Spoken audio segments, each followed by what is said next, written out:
नमस्कार, वंदे मातरम, जय हिंद। आज हम बात करने जा रहे हैं हिंदी साहित्य के पितामह की, आधुनिक हिंदी साहित्य के जनक की, और जिन्होंने महज 35 वर्ष की आयु में ऐसे कार्य किए, ऐसे महान कार्य किए जिसके कारण हिंदी को एक नई दिशा और एक नई दशा मिली है। रीतिकाल की संस्कृति से उभरते हुए हिंदी को एक आधुनिक आयाम देने वाले भारतेंदु हरिश्चंद्र। भारतेंदु हरिश्चंद्र का जन्म काशी में आज ही के दिन 9 सितंबर 1850 को हुआ था और महज 35 वर्ष की आयु में उन्होंने हर एक विधा में लिखते हुए, लिखने वालों को प्रोत्साहित करते हुए हिंदी को एक नई दिशा देते हैं। मात्र 18 वर्ष की आयु में उन्होंने कवि वचन सुधा नामक पत्रिका का प्रकाशन करवाया और अपने ही खर्चे पर लेखकों का एक पूरा नया मंडल तैयार किया, जिसे भारतेंदु मंडल कहा जाता है। अलग अलग विधाओं पर उन्होंने लेखन आरंभ करवाया। नाटक के वो जनक कहे जाते हैं। नाटक, निबंध और कविता भी खड़ी बोली में उन्होंने कविता लिखने का प्रचलन आरंभ किया और उसी के कारण उनके ये जो काल है, सन 1850 से लेकर 1900 तक का जो काल है, उसे भारतेंदु काल कहा जाता है। देवनागरी भाषा को वह स्थान प्राप्त नहीं था उस समय जो उर्दू को था। उन्होंने इसका पुरजोर समर्थन किया और उसी कारण सन 1900 में देवनागरी भाषा को, देवनागरी लिपि को, हिंदी भाषा को अदालतों में स्थान मिलता है। तो निश्चित तौर से भारतेंदु हरिश्चंद्र हिंदी साहित्य के पितामह कहे जा सकते हैं। मेरा सौभाग्य रहा कि मैं अपने बनारस दौरे में उनके घर जा सका, उनके जो वंशज है दीपेंद्र जी, उनसे मिल सका, उनके बारे में बातचीत कर सका। तो आज इस वीडियो में हम बात करेंगे बनारस के दौरान उनके घर की यात्रा और उनके घर में जो उनके प्रसंग है उनको हम करेंगे। तो आप जुड़े रहिएगा। देखिए बनारस में भारतेंदु हरिश्चंद्र, ठठेरे वाली गली में। तो आ गए हम बनारस की ठठेरी वाली गली में और बढ़ रहे हैं हम भारतेंदु जी के मकान की तलाश में। जब तक आप ये राह देखें, उन गलियों को देखें जहाँ से भारतेंदु जी गुजरा करते थे, तब तक हम कुछ चर्चा करेंगे। भारतेंदु हरिश्चंद्र, जिनका जन्म 9 सितंबर 1850 को हुआ था और महज 35 वर्ष की आयु जीकर 6 जनवरी 1885 को जिनकी मृत्यु हुई थी, उन्हें आधुनिक हिंदी साहित्य के पितामह कहे जाते हैं। आधुनिकता के पहले राजनायक मूल नाम हरिश्चंद्र, पिता का नाम गोपाल चंद्र गिरधर दास और भारतेंदु उनकी उपाधि थी, जो 1880 में बनारस के साहित्यकारों द्वारा दिया गया था। उन्होंने भारतेंदु मंडल की स्थापना करते हुए एक नई अलग जगह हिंदी में। भारतेंदु ने नाटक लिखने की शुरुआत बंगाल के विद्या सुंदर से की थी। उनकी जो प्रमुख कृतियाँ हैं वो मौलिक नाटक प्रसिद्ध हैं। वैदिकी हिंसा हिंसा न भवती, सत्य हरिश्चंद्र, श्री चंद्रावली, विशेष्य विषमोषधम, भारत दुर्दशा, नील देवी, अंधेरी नगरी, प्रेम जोगिनी, सती प्रताप और उसी ढंग से निबंध संग्रह भी उनके अनेक हैं। काव्य कृतियाँ ब्रज में उनकी विशेष है। तो चलिए मिलते हैं उनके निवास स्थान पर। आ गया ये उनका निवास स्थान, भारतेंदु हरिश्चंद्र। उनकी एक आत्मकथा है, एक कहानी, कुछ आप बीती कुछ जग बीती। तो मिलते हैं हम भारतेंदु जी के वर्तमान परिवेश से। ये बाहरी दृश्य है और जब हमने प्रवेश करने का प्रयास किया तो हमें इस प्रकार से दृश्य मिला। बाहर एक चौकीदार था और ऊपर का नज़ारा है। ये उनके घर में ही लगा हुआ चौखंबा, वाराणसी। नमस्ते। ये भारतेंदु जी का थोड़ा जानकारी मना किया जाने के लिए, तो हमने सब्र ना छोड़ा और आगे। ये भारतेंदु जी का कक्ष है जिसमें हमें मिले उनके वंशज दीपेश जी और बड़े ही प्रेम के साथ उन्होंने समस्त तस्वीरों के और हम हैं ठठेरी बाजार में परिचय कराया भारतेंदु जी की हिंदी के पुरोधा पुरुष भारतेंदु हरिश्चंद्र जी के निवास स्थान। स्वनाम धन्य भारतेंदु। और ये हमारा सौभाग्य है कि हमें यहाँ पर आने का अवसर मिला है। उस समय का कक्ष देख सकते हैं। वाराणसी जो अपनी धार्मिक नगरी होने के कारण प्रसिद्धि है, लेकिन साहित्य के क्षेत्र में यहाँ बहुत कुछ हुआ है। 18 वर्ष की आयु में। और ये देखिए यहाँ पर आने के बाद मैं खुद को पुलकित अनुभव कर रहा हूँ, रोमांचित अनुभव कर रहा हूँ। करवाया इस कक्ष में आए हैं और बड़े ही सादे भवन में उस समय आलिशान रईसी हमारे साथ में दीपेश जी पले बड़े अच्छा ने बहुत अच्छा रिस्पांस दिया है। उनसे प्रेमगन की छाया स्मृति में इनके घर पर उल्लेख करते हैं। दादाजी दादा का तो हम लोग के पास कोई, ये तो उनके पिता हैं, ये गोपाल चंद्र गिरधर दास जी। जी जी एकदम। ये काली हरिश्चंद्र, ये इनके हरक चंद, ये इनके दादा हरक चंद जी। जी। जी जी, इनको थोड़ा परिचय। ये उनके समय की है या? नहीं, ये तो बात की है। अच्छा, बात की है। ठीक है, और बताइए। ये भारतेंदु जी, स्वयं नाम धन्य है। आप? ये उनके अमित पौत्र हैं। अच्छा, उनके हमारे दादाजी। अरे, कुमुद चंद जी। कुमुद चंद जी। जी, बहुत सुंदर।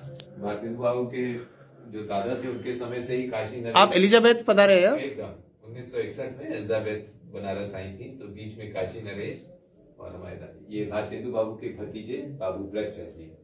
अच्छा, ब्रजनंदन दास। नहीं, ब्रजरतन दास जी तो उनके दोहित्र थे ना। हाँ, दोहिते थे। ये उनके भतीजे जिनके हम लोग वंशज हैं। अच्छा, लाल बहादुर शास्त्री जी और दादाजी हमारे बाबू कुमुद चंद जी। कुमुद चंद जी। आप? ये पास में ये बाबू गोकुल चंद जी, गोकुल चंद। भारतेंदु बाबू के भाई, ओके। जिनके हम लोग वंशज हैं। आप उनकी पांचवी पीढ़ी में आते हैं। पांचवी पीढ़ी। तो उनके पुत्र नहीं थे?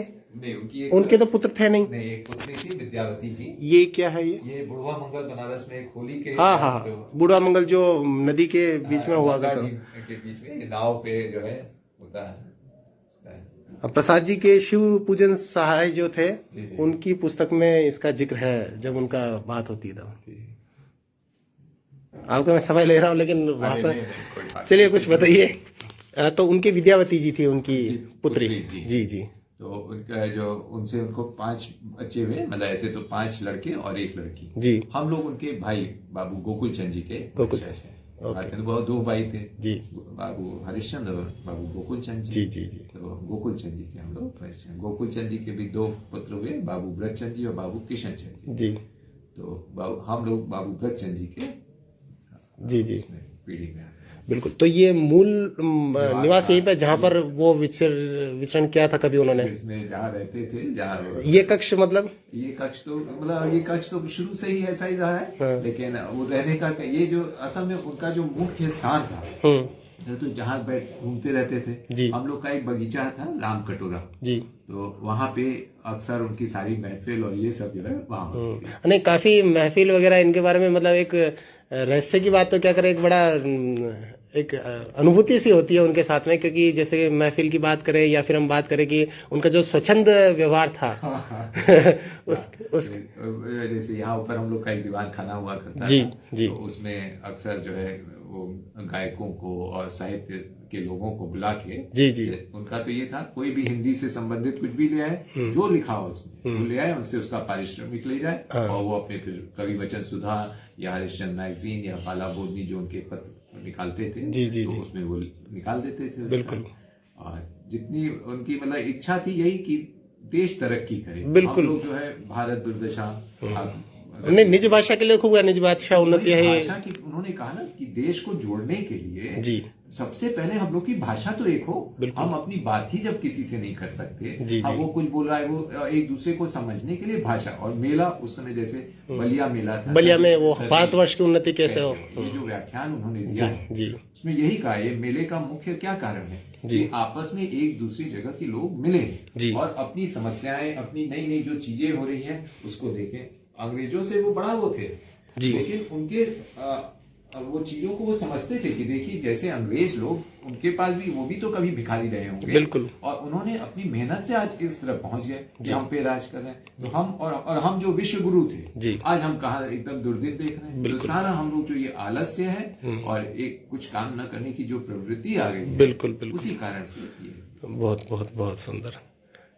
तो अभी कुछ उनके अंक वगैरह ऐसे उपलब्ध होंगे आपके पास में, या फिर कोई पांडुलिपियां ऐसा कुछ? पांडुलिपियां जैसे उनकी तो जो सरस्वती पुस्तक, उनका जो पुस्तकालय सा उन्होंने बनाया था जी, तो नागरी प्रचारणी सब उनके जो फुफेरे भाई थे राधा कृष्ण दास जी, राय कृष्ण, जिन्होंने भारत कला भवन बाद में बीएचयू में एस्टेब्लिश किया जी, तो उन्होंने पहले नागरी प्रचारणी में ले गए। सही भी था, उनको लगा कि घर वाले पता नहीं इतनी चीजों को रख पाए, ले गए सारी सामग्री को, मतलब जैसे हम लोग की सहमति से जी, और उन्होंने फिर उसको भारत कला भवन में रखा जी, कि वहां पे लोगों के लिए सुलभ है पहुंचना देखना जी। इस तरह से तो हम लोग के पास तो उतना ज्यादा सामान उनका नहीं। और अच्छा, वो इतने दान वाले थे, हाँ, खूब बांट दिया करते थे। तो अरे उनको बस एक ही बड़ा दुख था, एक एल्बम उन्होंने बनाई जिसमें पूरे पुराने राजा महाराजाओं के चित्र इकट्ठा बनाई थी। हाँ, मतलब इकट्ठा किए चित्र। हाँ, हाँ। और उनकी जैसी प्रवृत्ति को, यार बाबू साहब बड़ी है, बाबू साहब ही कहते थे लोग, बड़ा सुंदर एल्बम है।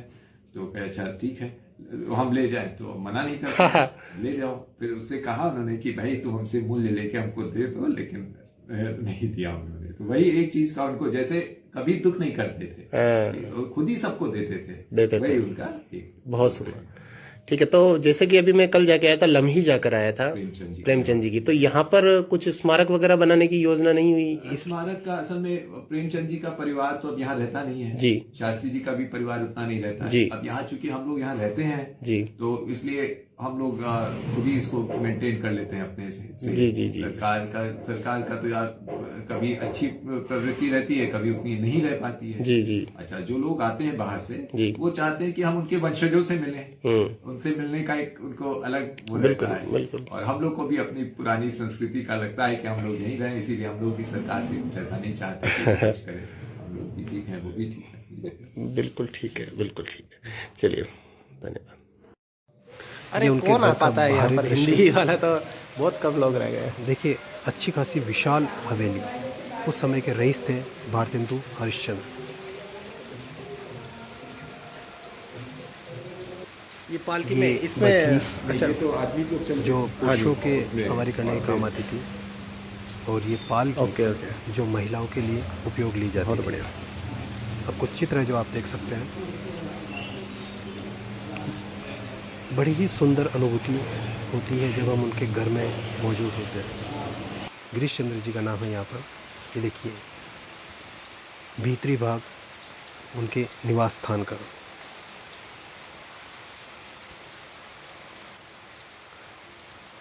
और ये देखिए, बुढ़वा मंगल जो बनारस में काफ़ी प्रसिद्ध है। ये घर का बाहरी दृश्य, बाहर निकलने के बाद में मैंने फिर से लिया था।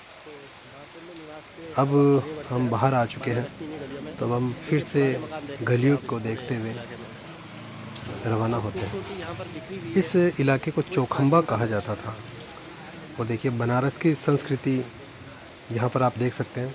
ठठेरी वाली गली जो मिठाइयों के लिए, चाट पकौड़ी के लिए काफ़ी मशहूर है। और इन गलियों में हमारे शहरों की गलियों की तरह दोपहिया दौड़ते नहीं, अभी तो साइकिल का बहुत अधिक प्रयोग मिलता है। ये उनके पिता गोपाल चंद्र गिरधादास जी, ये स्वयं भारतेंदु हरिश्चंद्र जी, और ये उनके घर का निवास। तो आपको अच्छा लगा तो प्लीज़ इसे लाइक करें, शेयर करें। धन्यवाद।